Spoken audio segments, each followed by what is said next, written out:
नमस्कार दोस्तों। आप सभी ने दशहरे के बारे में सुना होगा, लेकिन क्या आपने कभी ऐसे दशहरे के बारे में सुना है जो 10 नहीं बल्कि पूरे 75 दिनों तक चलता है?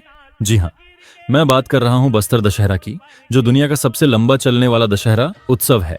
भगवान राम की विजय के लिए नहीं, बल्कि यहाँ की आराध्य देवी देवी दंतेश्वरी को समर्पित है।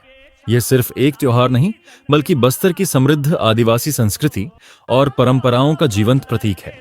इसकी शुरुआत 15वीं शताब्दी में राजा पुरुषोत्तम देव ने की थी।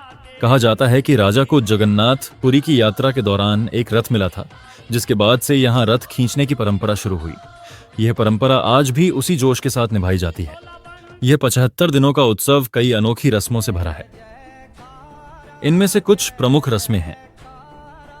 पाटा जात्रा यह उत्सव की शुरुआत है, जिसमें लकड़ी के एक विशेष टुकड़े की पूजा की जाती है, जिसका उपयोग बाद में रथ बनाने के लिए होता है। काछन गादी एक आदिवासी पुजारी देवी काछन देवी से उत्सव शुरू करने की अनुमति लेती है। जोगी बिठाई एक तपस्वी को 9 दिनों के लिए एक गड्ढे में बैठाया जाता है। यह रस्म रथ यात्रा की शुरुआत का संकेत देती है। रथ परिक्रमा इस दौरान 2 विशाल रथों को खींचा जाता है, जिनमें से एक 8 पहियों वाला होता है। इसे खींचने के लिए सैकड़ों लोग शामिल होते हैं।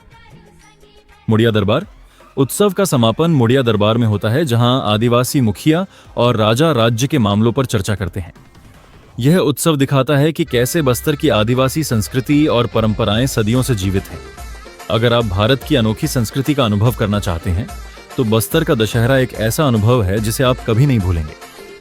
तो दोस्तों, कैसा लगा आपको बस्तर दशहरे के बारे में जानकर? क्या आप इस अद्भुत उत्सव को देखना चाहेंगे? हमें कमेंट में जरूर बताएं। और ऐसे ही दिलचस्प वीडियो देखने के लिए हमारे चैनल को सब्सक्राइब करें। मिलते हैं अगले वीडियो में, तब तक के लिए नमस्कार।